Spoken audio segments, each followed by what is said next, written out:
Lihat si miskin gila dengan kulit belang yang menjijikkan itu. Untuk apa dia menggendong lembu naik turun bukit setiap hari? Caci maki menjadi sarapannya setiap hari. Di gurun Yaman yang membakar, seorang lelaki dianggap sampah peradaban. Tubuhnya dihancurkan penyakit sopak. Hidupnya hanya diisi kemiskinan, tawa dan hinaan penduduk desa. Tanpa takhta, tanpa sandaran, tanpa kasta. Namun ketika wasiat Rasulullah terungkap dan seluruh dunia berbondong-bondong memuja serta memburu doanya, ia justru memilih menghilang dalam kesunyian. Mengapa seorang wali yang dirindukan langit justru melarikan diri dari pemujaan bumi? Inilah kisah yang menggetarkan jiwa. Lelaki yang tidak pernah menatap wajah sang Nabi, namun langsung memeluk Islam dan mencapai ridha ilahi melalui bakti kepada sang ibu. Siapakah dia? Saksikan kisahnya hanya di Nurokulta. Untuk apa dia menggendong lembu naik turun bukit setiap hari?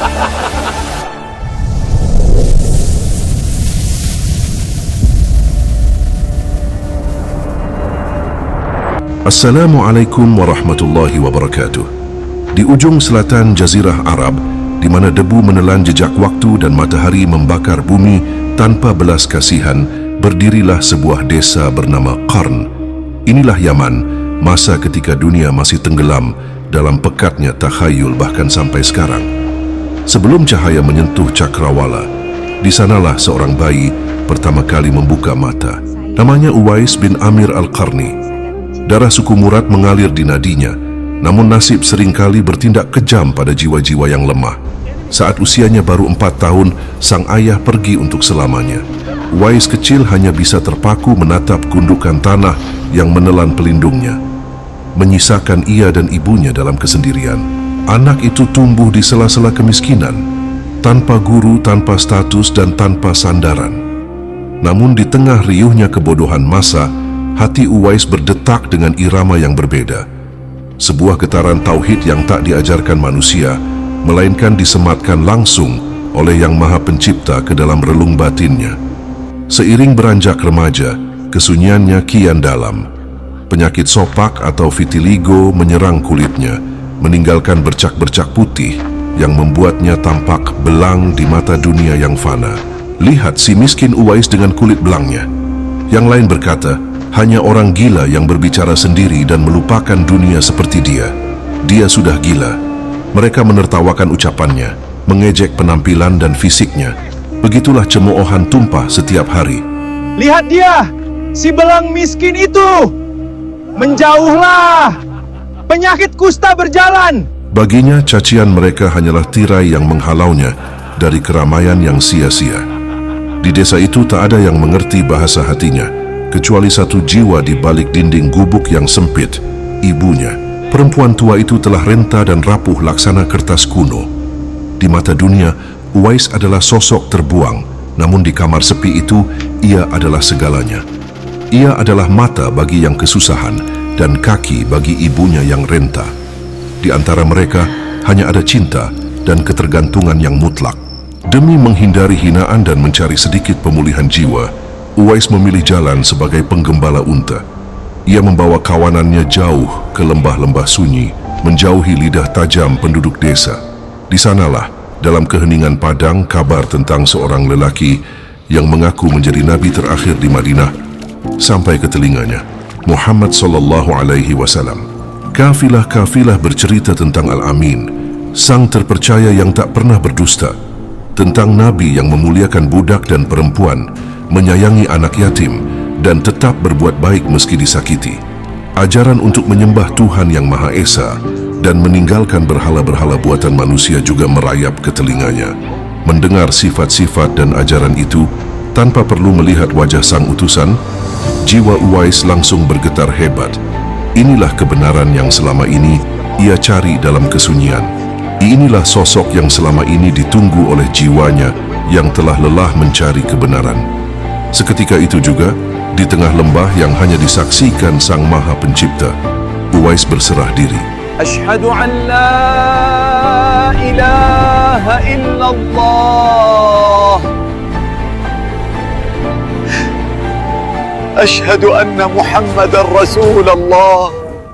Ia memeluk Islam dan bersaksi bahwa tiada Tuhan selain Allah dan bahwa Muhammad adalah utusan Allah, bukan karena melihat mukjizat mata, melainkan karena hatinya telah menemukan rumahnya. Langkah kaki yang biasanya tenang, kini berpacu dengan detak jantungnya untuk bergegas pulang. Di ambang pintu gubuk yang reot, di hadapan ibunya yang ringkih dalam kegelapan, Uwais berlutut. Dengan suara bergetar namun penuh keyakinan, ia membisikkan kabar yang baru saja meruntuhkan dinding kesunyian jiwanya.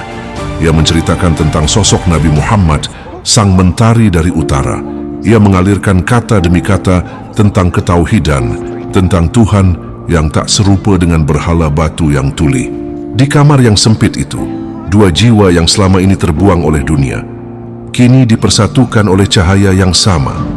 Uwais mengajarkan tauhid dan dua kalimat syahadat pun mengalir dari bibir sang ibu dengan gemetar dan penuh keyakinan, menjadi ikatan suci yang melampaui garis darah keturunan. Asyhadu an la ilaha illa Allah wa asyhadu anna Muhammadar Rasulullah.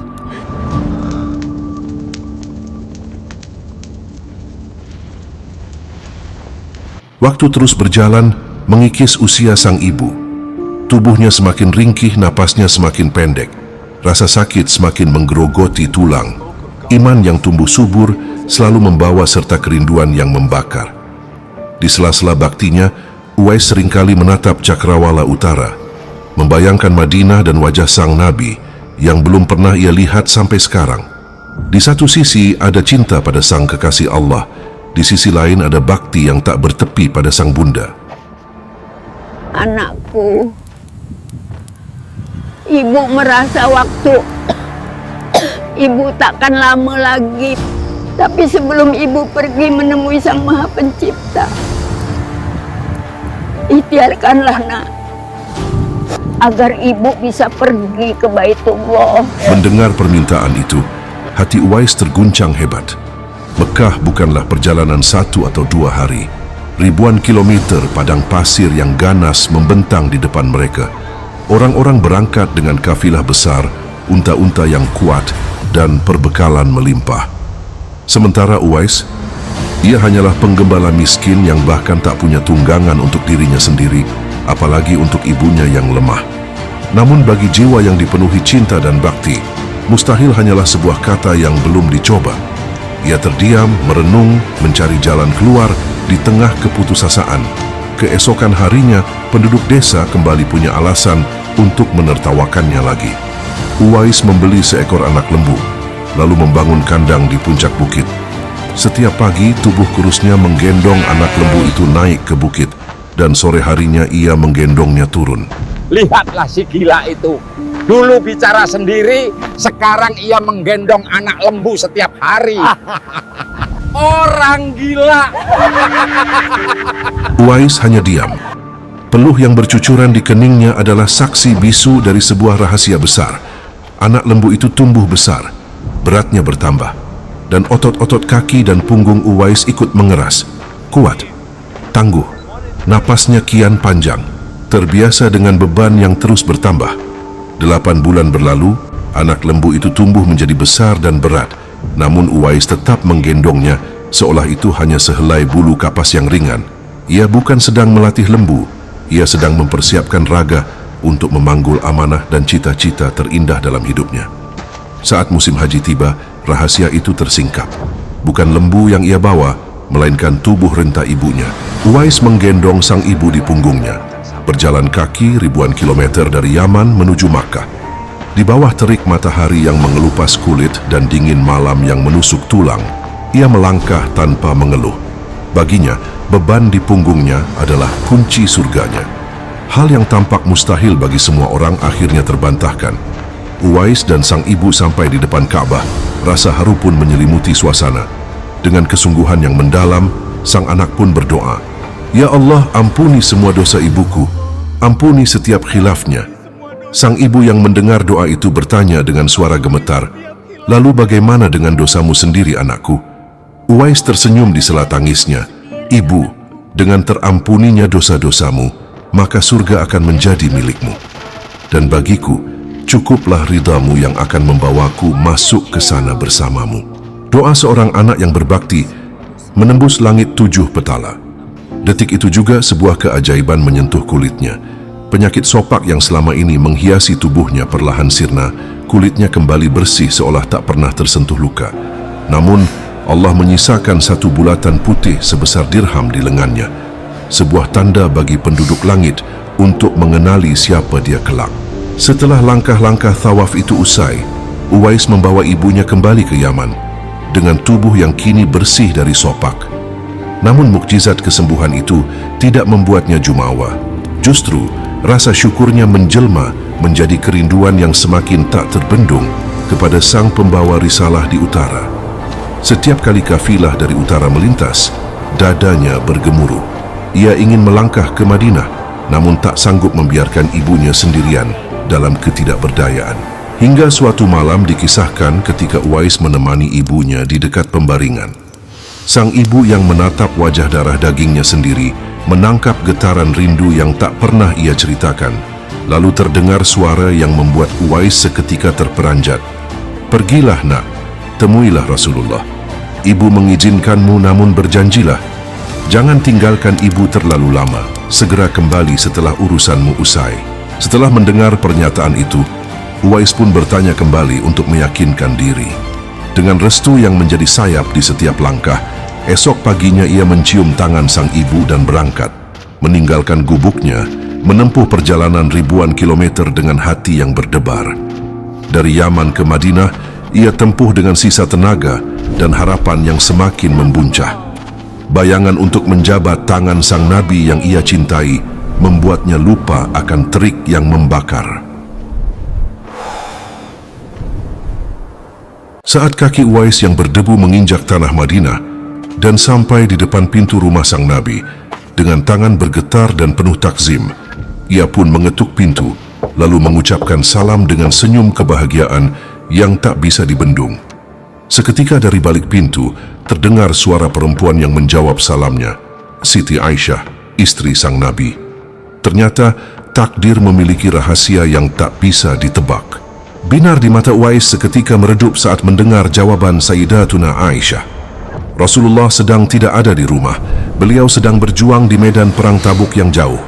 Dalam sekejap, dunia seolah runtuh bagi Uwais. Ia berdiri sambil menunduk di ambang pintu itu dengan hati yang hancur dan lemah. Ingin rasanya ia menunggu hingga sang nabi pulang, namun suara ibunya di Yaman tiba-tiba terngiang di kepala. "Segera kembali setelah urusanmu usai nak." Baginya, perintah ibu adalah titah langit yang tak boleh ia khianati. Meski tebusannya adalah kehilangan kesempatan seumur hidup bertemu sang utusan ilahi. Sambil menahan tangis yang menyesak di dada, ia menitipkan salam untuk Rasulullah, lalu membalikkan badan, meninggalkan Madinah tanpa pernah melihat sosok yang ia rindukan. Uwais pulang ke Yaman dengan membawa rasa rindu yang semakin merayap, sekaligus luka yang teramat mendalam. Beberapa waktu kemudian, saat Rasulullah kembali dari medan perang, cerita tentang kedatangan pemuda pengembala unta yang mencari sang nabi, namun tergesa pulang demi ibunya pun terdengar. Rasulullah teringat akan sosok yang namanya telah harum di langit. Lalu beliau berkata kepada Siti Aisyah dan para sahabat, salah satunya Sayyidina Umar bin Khattab, tentang kemuliaan pria suku Murad tersebut. Sebagai tambahan, penting untuk diketahui bahwa terdapat versi lain dalam riwayat sejarah yang menyatakan bahwa Uwais Al-Qarni sebenarnya tidak jadi berangkat ke Madinah. Keraguannya untuk meninggalkan sang ibu yang sudah tua dan sakit-sakitan membuatnya memilih untuk tetap tinggal di Yaman, sehingga ia sama sekali tidak sempat menginjakkan kaki di rumah Rasulullah. Namun kedua versi tersebut sama-sama menekankan poin utama yang sama, bahwa bakti luar biasa kepada sang ibu adalah alasan utama mengapa ia tidak sempat bertemu langsung dengan Nabi Muhammad sallallahu alaihi wasallam secara fisik. Wallahu alam. Tahun-tahun berlalu, sang mentari peradaban Rasulullah sallallahu alaihi wasallam telah berpulang ke haribaan Allah Subhanahu wa taala, meninggalkan wasiat yang terus bergetar di relung hati para sahabat terhadap sosok pria yang belum pernah mereka temui sebelumnya. Beberapa waktu kemudian di tanah Yaman, tugas suci Uwais Al-Qarni pun mencapai garis akhir. Sang ibu, alasan dibalik setiap peluh dan pengorbanannya, mengembuskan napas terakhir. Uwais ditinggalkan oleh satu-satunya harta berharga baginya dan menyelesaikan bakti yang telah dititipkan oleh Sang Pencipta dengan sebaik-baiknya. Kini, dengan status yatim piatu dan hati yang tegar, Uwais melangkah keluar dari kesunyian Yaman. Ia memutuskan untuk meninggalkan tanah kelahirannya dan bergabung dengan rombongan pasukan Yaman yang bergerak menuju Kufah, Irak. Sebuah kota di utara yang ia harap bisa menjadi orang asing, yang tak dikenal siapapun di sana dan memulai kehidupan yang lebih tenang. Sementara itu di Madinah dan Makkah, wasiat Nabi terus bergetar di relung hati para sahabat. Di masa kekhalifahannya, Sayyidina Umar bin Khattab tidak pernah sedetik pun melupakan pesan dan wasiat yang pernah disampaikan Rasulullah tentang Uwais Al-Qarni. Setiap kali musafir atau rombongan-rombongan dari Yaman tiba, sang khalifah akan berdiri di gerbang kota, memindai wajah demi wajah dengan tatapan penuh selidik.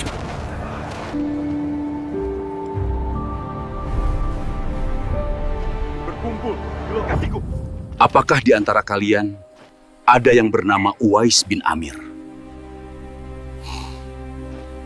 Hingga suatu hari, di tengah debu rombongan Yaman yang baru tiba, Sayyidina Umar melihat sosok lelaki sederhana dengan pakaian yang amat bersahaja.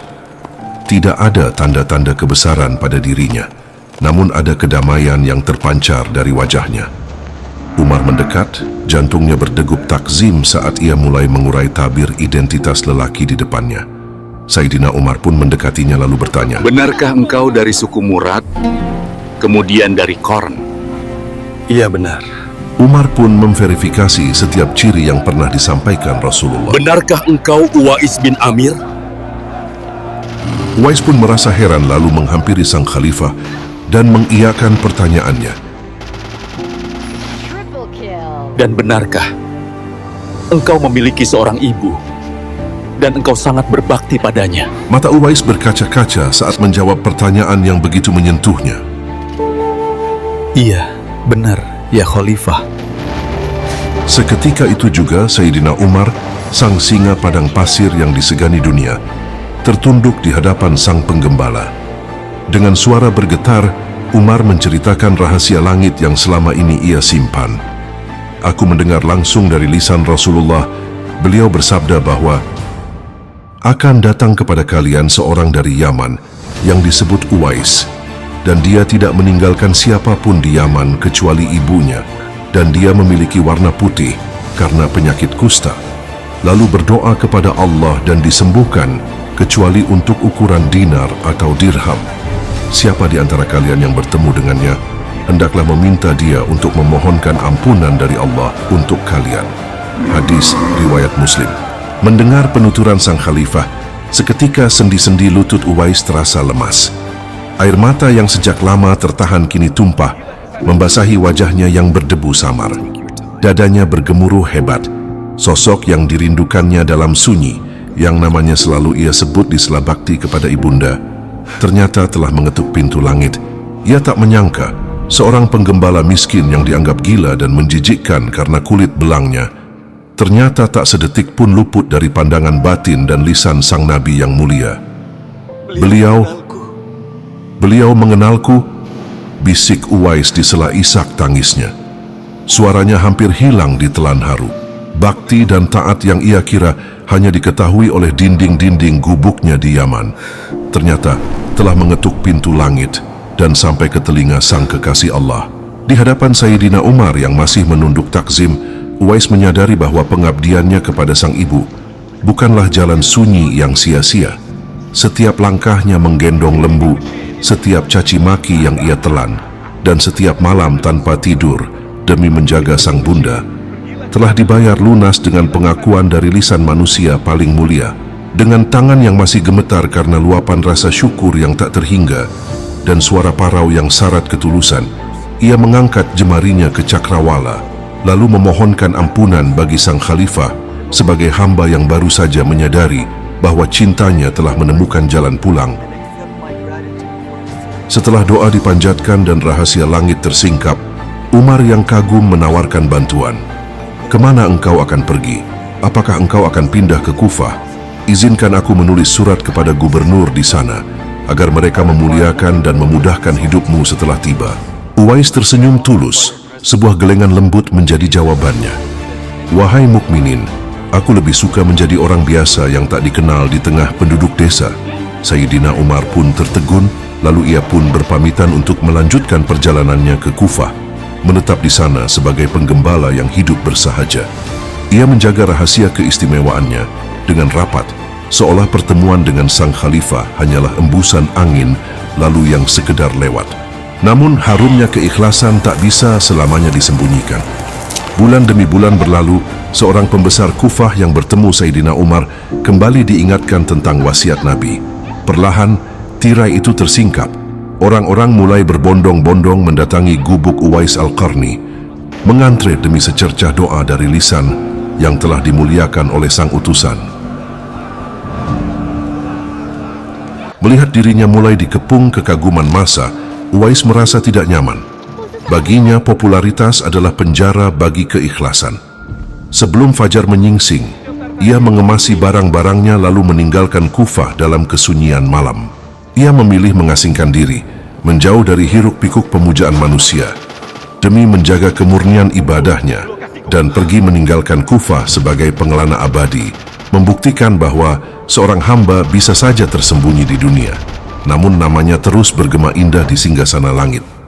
Ia kembali menjadi orang asing, tak dikenal dan tersembunyi dari tatapan kagum manusia yang mulai mencium harum kewaliannya. Pengembaraan Uwais di bumi akhirnya menemukan muaranya. Di tengah carut-marut fitnah yang melanda umat Islam kala itu, sang khairut tabi'in atau tabi'in terbaik memilih berdiri di barisan kebenaran dan bergabung dengan pasukan Sayyidina Ali bin Abi Thalib. Di padang Siffin yang gersang tepi sungai Efrat, Uwais Al-Qarni gugur dalam pertempuran yang membuatnya syahid dalam perang Siffin di tepi sungai Efrat di wilayah Syam pada tahun 37 Hijriah. Ia gugur bukan sebagai pembesar perang yang berkilauan zirah, melainkan sebagai hamba yang setia hingga hembusan napas terakhirnya. Sosok yang selama hidupnya begitu gigih menyembunyikan diri dari pandangan manusia, kini dipanggil pulang oleh Sang Khalik dalam kemuliaan yang tak terlukiskan. Kematiannya pun meninggalkan sebuah misteri suci yang menggetarkan jiwa. Konon, saat tubuh kaku itu hendak dibaringkan di peristirahatan terakhir, beberapa suku besar datang dan mulai berselisih. Masing-masing merasa paling berhak memakamkan sang wali di tanah mereka karena merasa Uwais pernah singgah di sana. Demi menghindari pertumpahan darah di atas jenazah yang suci, Sayyidina Ali membuat sebuah kesepakatan untuk sementara waktu beliau yang akan menjaga jasad Uwais Al-Qarni. Keajaiban pun pecah saat matahari menyentuh ufuk. Atas izin Allah, riwayat karamah menyebutkan bahwa ketiga suku itu menemukan jenazah Uwais telah bersemayam di dalam peti mereka masing-masing. Sang penghuni langit yang semasa hidupnya seolah tak punya tempat menetap di bumi, kini seakan hadir di tiga penjuru, Yaman, Damaskus di Syam, hingga Bitlis di Turki, sebagai bukti bahwa ridho Allah telah meluaskan keberadaannya melampaui batas dimensi ruang dan waktu. Uwais Al-Qarni berpulang sebagai penghuni langit, meninggalkan jejak kaki di berbagai penjuru bumi, namun tetap menjaga hatinya hanya terpaku pada satu titik, Sang Maha Khalik. Sahabat Nor Okulta, di dunia yang hari ini bising oleh distraksi dan haus akan validasi, Uwais Al-Qarni hadir sebagai pengingat tajam bagi kita bahwa kemuliaan sejati tidak lahir dari riuhnya layar ponsel, melainkan dari ketulusan hati yang melayani dalam senyap. Kita seringkali terlalu sibuk membangun citra di mata dunia, namun lupa bahwa kunci surga sebenarnya sedang duduk menanti di dalam rumah dengan harapan yang sederhana. Uwais membuktikan bahwa tidak perlu dikenal seisi bumi untuk menjadi kesayangan penduduk langit, karena sebelum pintu bakti itu tertutup selamanya oleh waktu, ridho orang tua adalah satu-satunya koneksi yang paling layak dan mudah untuk kita perjuangkan untuk menempuh ridho Allah Subhanahu wa Ta'ala. Di tengah segala kesibukan kita hari ini, kapan terakhir kali kita menaruh ponsel hanya untuk duduk bersama orang tua tanpa merasa tergesa-gesa? Apakah kisah seperti Uwais Al-Qarni pernah dialami oleh sahabat sekalian? Coba cerita di kolom komentar.